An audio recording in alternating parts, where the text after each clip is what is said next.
31 years old, my business had just failed, and I was $500,000 in debt, and I was driving a beer cart. I didn't know what else to do other than file bankruptcy, and it was one of the hardest decisions I ever had to make.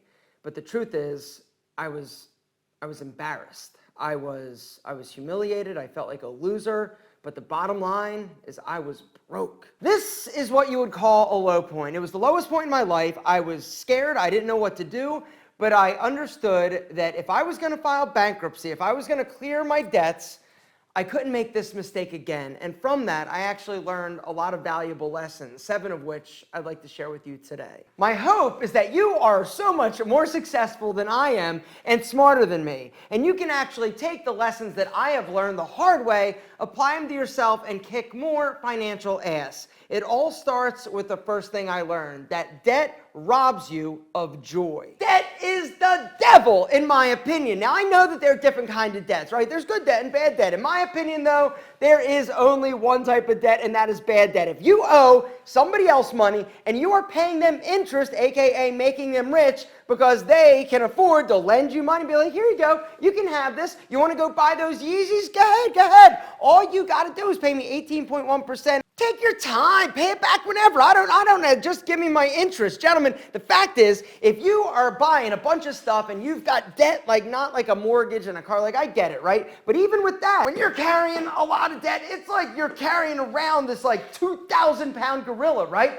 But when you finally like get that debt like off your back, aka the gorilla, all of a sudden you're like, damn, I feel amazing. Not to mention, I can now make myself rich as opposed to the credit card company. The takeaway, guys, is pay down your debt. The goal should be being debt-free, in my opinion. Now, I know that there are people that'll disagree with that, but for me, what I've learned is there is nothing that tastes sweeter than being debt-free. How are you gonna do it? Number 2, the second thing I learned, gentlemen, is set a budget and live below your means.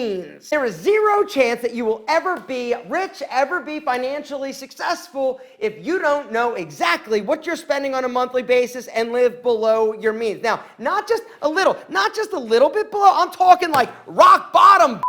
Do you really need that $40,000 car, or would the $30,000 or $20,000 car be okay? That super sick ass penthouse you live in, yeah? Is that 100% necessary? 2 areas where most people spend the most amount of money is their lodging and their transportation. Gentlemen, if you can get those 2 expenses in check and actually down, you're gonna be amazed at how much more money you can save and actually invest. But before we talk about investing, we gotta talk about the third thing that I learned from filing bankruptcy is do not have all of your eggs in one basket. Diversification, say it with me, diversification. One of the best things that I can tell you to do is look for multiple streams of income. So when I filed bankruptcy, I didn't know what or how I was gonna make money, but I did know that I never wanted to be in the position where I had all of my eggs in one basket. I needed to diversify, right? Different income streams. So that way, if one goes away, you still got a little here as opposed to everything going like to zero. The fourth thing I learned from filing bankruptcy is start investing now. Not tomorrow, not the next day.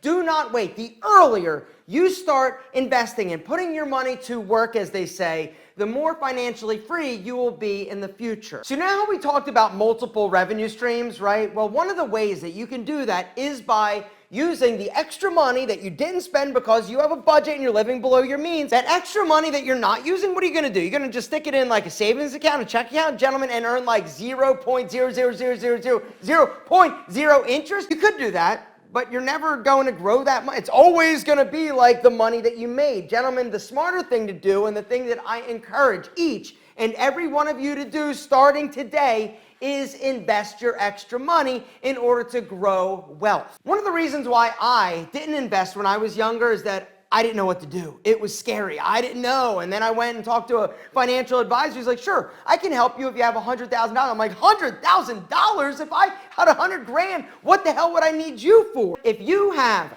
$500, you can open an account and get started investing today at today's video sponsor, Wealthfront. The technology has made like everything better. Investing is one of those things, and Wealthfront is absolutely crushing the game, guys. They have an incredible system. They also have an amazing platform that you guys are going to love. Guys, the thing that I love so much about Wealthfront is that it is easy. It is easy to set up an account. It is easy to get started. Historical data has shown that investing in a globally diversified portfolio with low-cost index funds is the best way to put your savings to work, right? And the cool thing is that with Wealthfront, they don't charge you a ton of fees, because that's one of the downsides to a lot of these like financial advisors, right? You'll go in, give them a little bit of money, right? And they'll be like, yeah, sure, I got this, right? And then they'll start like buying all these different stocks. And each time they buy, you actually get charged a fee. Not with Wealthfront. It's simple, straightforward, and affordable. Their annual management fee is only like 0.25% on your portfolio. And the other crazy thing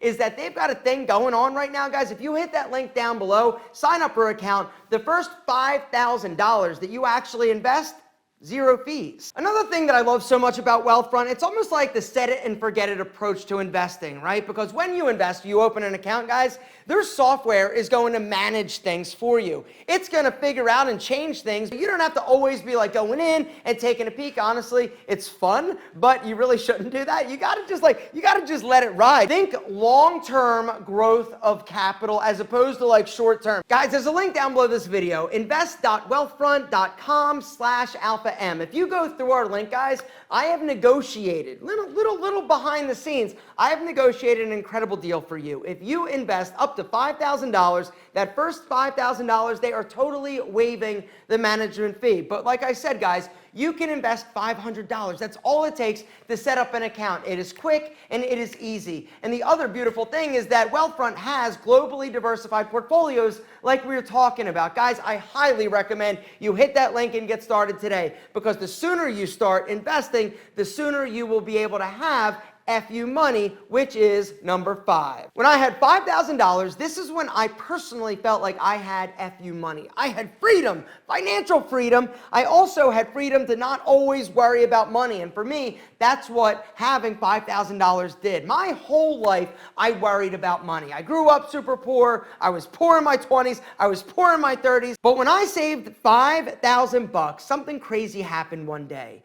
I didn't think about money. At the end of the day, I'm like, damn, I didn't think about money today. And the next day, guess what? Same thing. It was when I had $5,000 that I stopped worrying about money, because I knew that I had enough money to pay my bills. Now for you, your FU money might be 20 grand, 30 grand, 40 grand, 50 grand, but for me, it was $5,000. You've got to figure out what that amount of money is that you need in order to not think about money. Because when you do this, you then have the ability to use that brain power that is so consumed with thinking about money to think about things that you actually want to, in order to be creative and live life and kick ass. The 6th thing that I learned from filing bankruptcy is you don't technically need everything you want. Gentlemen, in the age of social media, in the age of everybody's a baller, everybody's rolling, everybody's hustling, everybody's posting pictures of their Lambos, you've got to understand that these things, this stuff is not necessary for you to ultimately be happy. And the other reality is that when you buy stuff, that initial like, ooh, I just got this, right? That lasts for about 5 minutes and then it goes away. So what do? You're like, damn, I got to get something else. You buy something else. You're like, yeah, for like 5 minutes. We have never lived in a more like crazy consumeristic time. Is consumeristic a word, or is it consumerism? Anyway,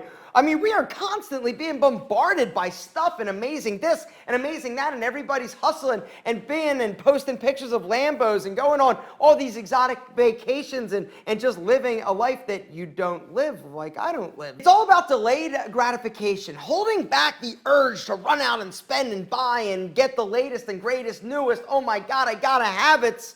You're going to be so much better off, because you're going to be able to take this money, right, and use it, invest it, and grow it, as opposed to just buying something that honestly you don't even care about in 3 months. Freedom. It's all about freedom, financial freedom. And that is the 7th and final thing that I learned from filing bankruptcy, is that when you have enough money, that basically means that you can do what you want. It doesn't mean you don't have to work. It doesn't mean that you're not going to have to try and have bad days and all that.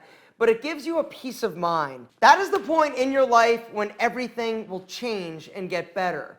Because for me, growing up not having any money and then having a lot of debt and then having to file bankruptcy, it was incredibly hard. It made me feel absolutely honestly, it made me feel worthless. I felt like a loser because I felt like I failed. And the thing that I've learned from that unfortunate experience is that having money and being smart with it, not wasting it, not blowing it, not having a lot of debt is one of the best things you can do for your mentality. Also your confidence. If you can push down that feeling to run out and buy everything that you want, gentlemen, and delay that gratification, right? Knowing that I'm telling you, I might not have the latest jeans or shoes or watch now, but in the future, I'm gonna be killing it. Gentlemen, it's all about killing it in the future, but you gotta do what you gotta do now. And if you've got a lot of debt, gentlemen, it is critical that you start paying it down so that you then can make yourself rich as opposed to somebody else.